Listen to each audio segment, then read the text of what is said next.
نحمدک یا مجیب کل سائل والصلاة والسلام علی سید الانبیاء والمرسلین وعلى آلہ واصحابہ وازواجہ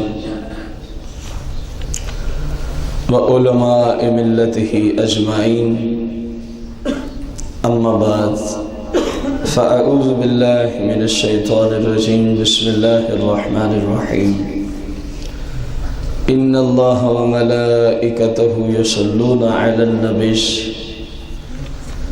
یا ایہا الذین آمنوا صلوا علیہ وسلموا تسلیما۔ الصلاة والسلام علیکہ یا سیدی یا رسول اللہ، الصلاة والسلام علیکہ یا سیدی یا حبیب اللہ، الصلاة والسلام علیکہ یا سیدی یا شفیع المذنبین، وعلی آلک واصحابک یا سیدی یا رحمت للعالمین۔ مولایا صلی وسلم دائما ابدا علی حبیبک خیر الخلق کلہم۔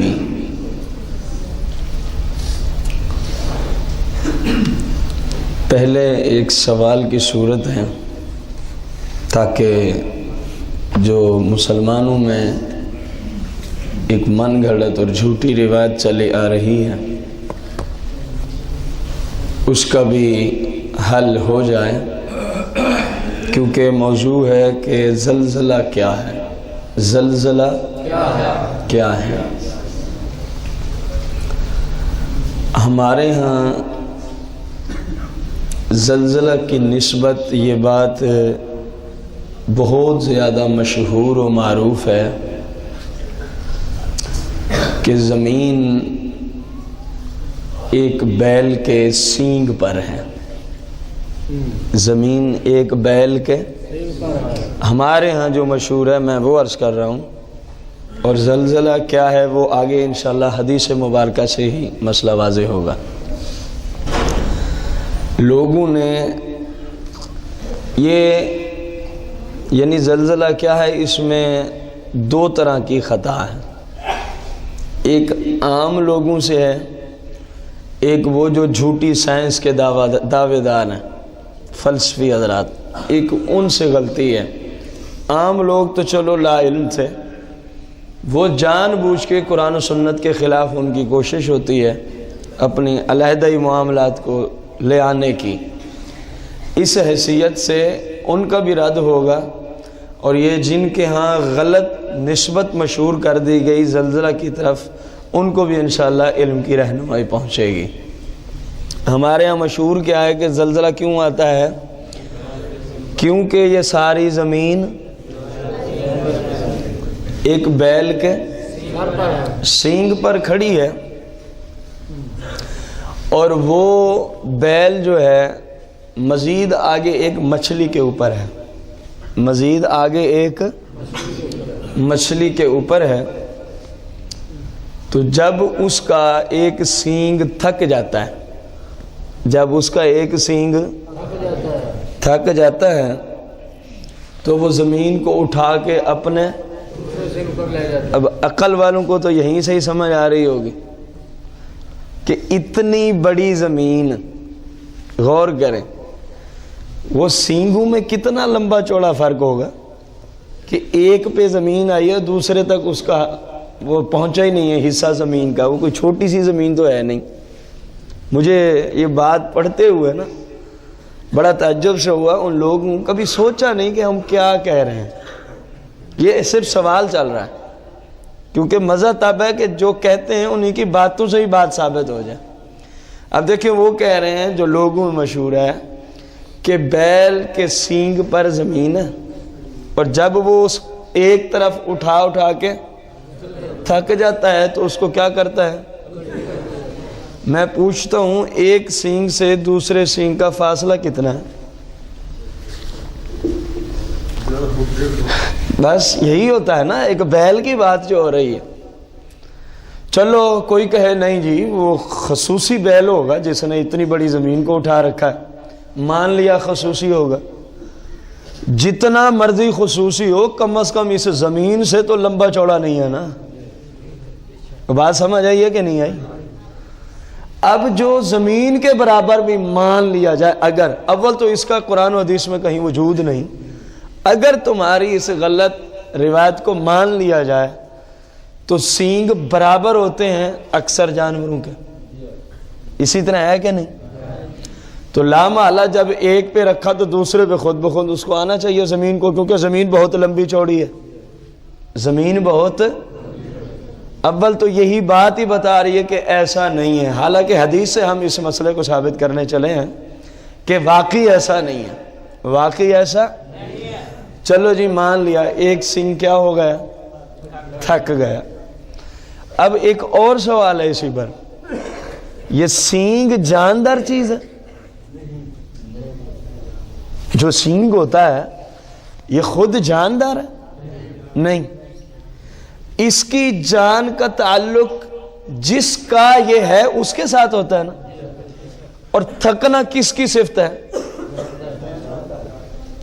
گویا سینگ نہیں تھکتا، جس کا سینگ ہوتا ہے وہ جانور تھکتا ہے. کوئی بات سمجھ آئی ہے کہ نہیں ہے؟ وہ جانور تھکتا ہے. جب وہ ادھر سے تھکا ہے تو ادھر سے بھی تو اسی خود جانور نہیں بوجھ اٹھانا، وہ ادھر سے بھی لامحالہ تھکا ہوا ہی ہوگا. پھر تو اس کو چاہیے وہ اپنے سار سے پھینک دے زمین کو. اگر تمہاری بات ٹھیک ہے پھر تو اس کو چاہیے کہ وہ اپنے سار سے زمین کو دیکھو نا یار. میں آپ کو مثال دوں، ایک بندہ ہے سر کے اس حصے پر، سینگ بھی ایسے ہی ہوتے ہیں نا، ایک اس طرف ایک اس حصے پر وہ کہتا ہے جی مجھ سے 10 من کا وزن نہیں اٹھایا جاتا کیونکہ میری حالت اب یہ ہو گیا، لیکن آپ ادھر رکھ لو تو میں اٹھا لوں گا. یہ کوئی ممکن بات ہے؟ بندہ عقل سے بھی سوچ لے نا، جو روایت چلی آ رہی ہو بس ٹھیک ہے. بھلے جو چلانے والے ہیں ان کو اللہ کریم نے جس وقت قرآن میں مشرکین مکہ سے سرکار فرماتے ہیں نا، بھئی اسلام لے آؤ، یہ بتوں کی پوجا کیوں کر رہے ہو؟ یہ کوئی معبود تھوڑی ہیں جن کے اوپر مکھی بیٹھ جائے تو یہ مکھی کو نہیں اٹھا سکتے اپنے جسموں سے. اب بدبختو یہ تمہارے معبود کس طرح ہو گئے؟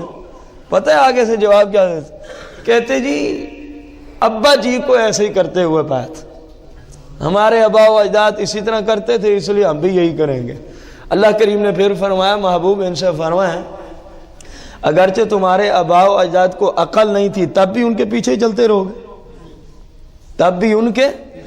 یہ جو روایت ہے نا یہ مین ون اسی طرح فٹ آ رہی ہے، جس طرح چلی آ رہی ہے. کبھی نہیں سوچا یار اس کا کوئی منہ سر بھی ہے، اس کی کوئی اصل بھی ہے، بس ٹھیک ہے چلی آ رہی ہے، بس ٹھیک ہے.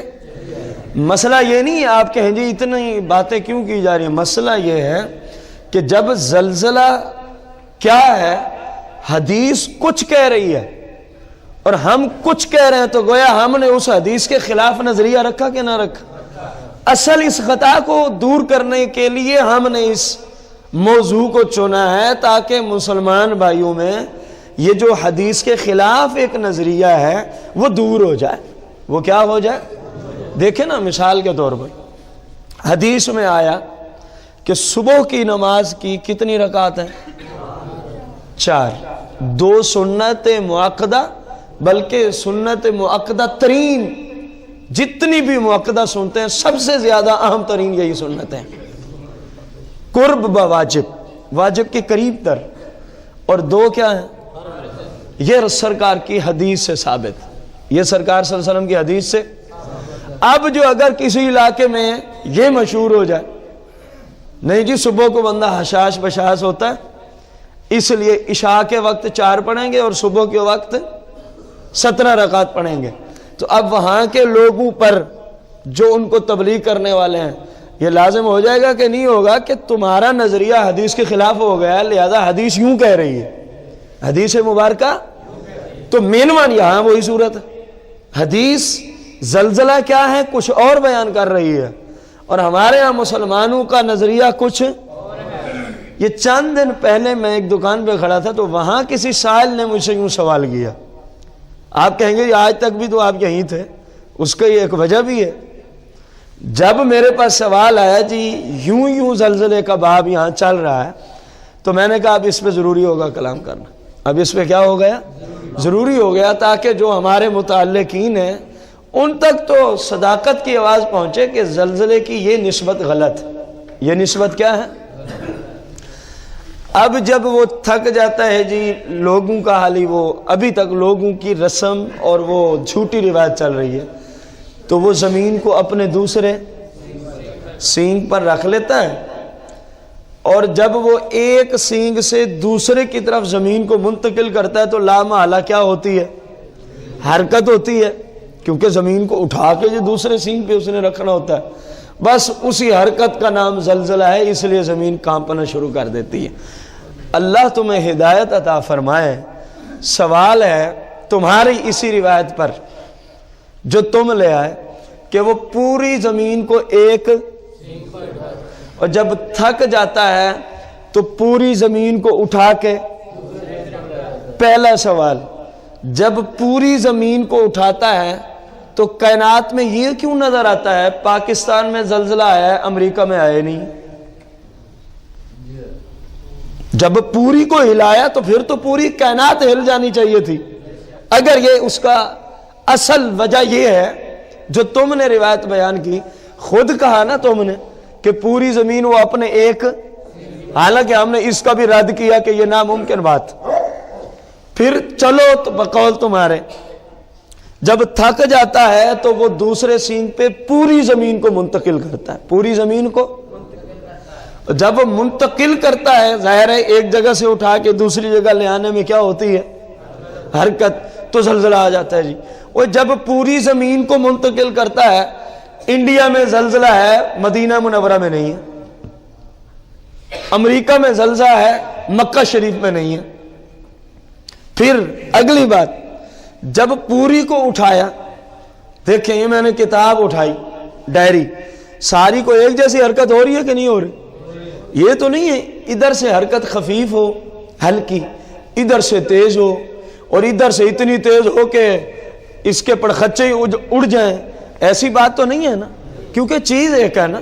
جیسے میں نے اٹھایا ایک جیسی، آرام سے لے جاؤں یا جلدی سے لے جاؤں، سب کو ایک جیسی حرکت آئے گی نا. زمین بقول تمہارے کھڑی ہے سینگ کے، تو جب وہ تبدیل کرتا ہے تو ساری زمین کو ایک جیسی حرکت آنی چاہیے تھی نا. اول ہم نے سوال یہ قائم کیا تمہارے اوپر کہ کہیں ہے اور کہیں نہیں ہے. معلوم ہوا آپ کی یہ روایت جھوٹی ہے.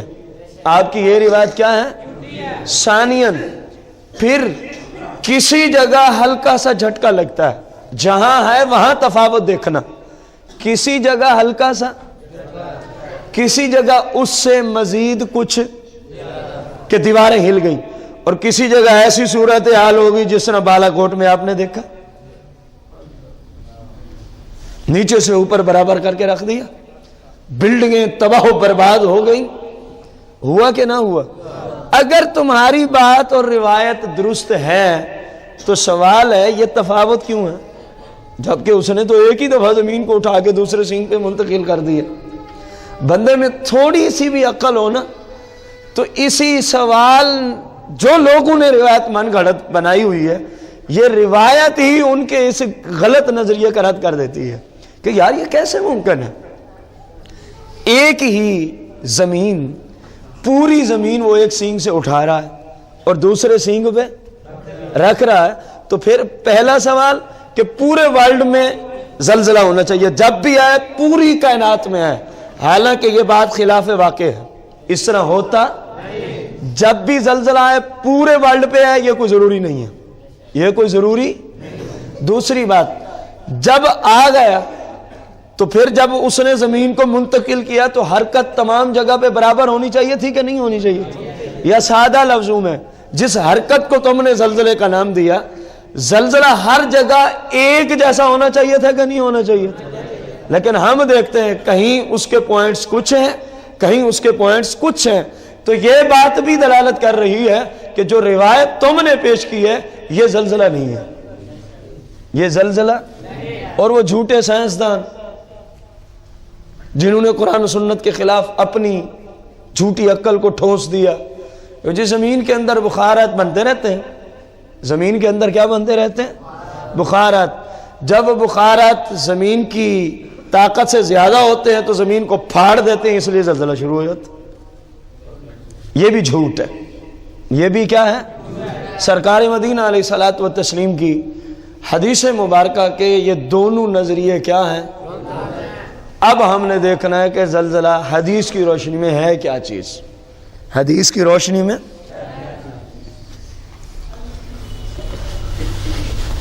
حضرت سیدنا عبداللہ بن عباس رضی اللہ تعالی عنہما، سیدنا عبداللہ بن عباس رضی اللہ تعالی عنہما، فتاوی رضویہ شریف ہے، جلد 27 ہے اور صفحہ نمبر 95 ہے، صفحہ نمبر جہاں سے ہم حدیث کو نقل کرنے چلے ہیں۔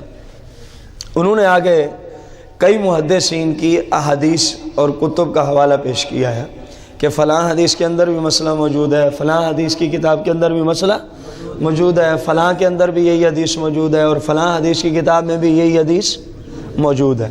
لیکن جس کتاب سے ہم نقل کر رہے ہیں فتاوی رضویہ شریف، جلد نمبر 27 اور صفحہ نمبر 95،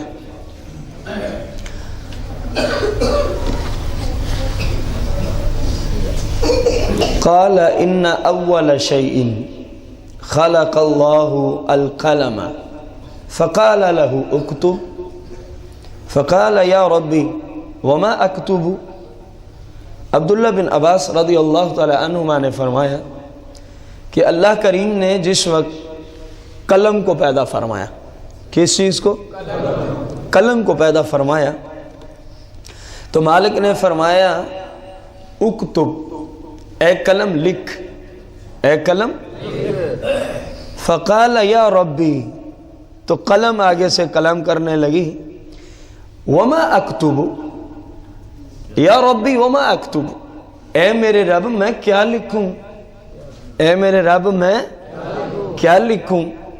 قال اکتب، تو اللہ کریم نے قلم کو حکم دیا کہ تو تمام تقدیر کو لکھ دے، تو تمام تقدیر کو لکھ دے۔ کس وقت سے لکھ دے؟ جو کچھ بھی ہونا ہے قیامت وما بعد، یہ سب کا سب لکھ دے، یہ سب کا سب۔ کیا مطلب؟ جو کسی نے اپنی مرضی سے دنیا میں آ کے کرنا تھا، میں نے جو کچھ کرنا، اللہ کریم اس کو میرے آنے سے پہلے ہی جانتا تھا، پہلے ہی، تو جو میں نے خود کرنا تھا اس نے وہ لکھوا دیا۔ یہ ایک بہت بڑی بات کی ہے میں نے۔ ہمارے لوگ کہتے ہیں اللہ نہیں لکھا ہے نماز میری قسمت میں، نہ پڑھنا تو میں کیسے پڑھ لوں؟ معاذ اللہ، اللہ بندے کو گناہ کا حکم دے رہا ہے؟ کتنی بڑی جرت کرتے ہو۔ اللہ نہیں میری قسمت میں لکھا ہے کہ میں نے داڑھی نہیں رکھنی، میں کیسے رکھ لوں؟ اللہ کسی کو یہ فرماتا ہے تو میرے دشمنوں یہودیوں جیسی شکل بنا گیا؟ اللہ نہیں معاذ اللہ میری قسمت میں لکھ دیا ہے شراب پینا، تو میں کیا کروں؟ معاذ اللہ کیا فرماتا ہے؟ میری شریعت کے خلاف تو شراب پیتا رہا۔ یہ غلط نظریہ ہے، بلکہ جو کچھ کائنات والوں نے دنیا میں آ کر اپنی مرضی اور اختیار سے کرنا تھا، اب دو ہی صورتیں ہیں، یا تو اس سب کو اللہ جانتا تھا پہلے یا نہیں جانتا تھا۔ اب بتائیں کیا عقیدہ ہے آپ کا؟ اگر بندہ کہے کہ اللہ نہیں جانتا تھا، بندہ ویسے ہی کافر،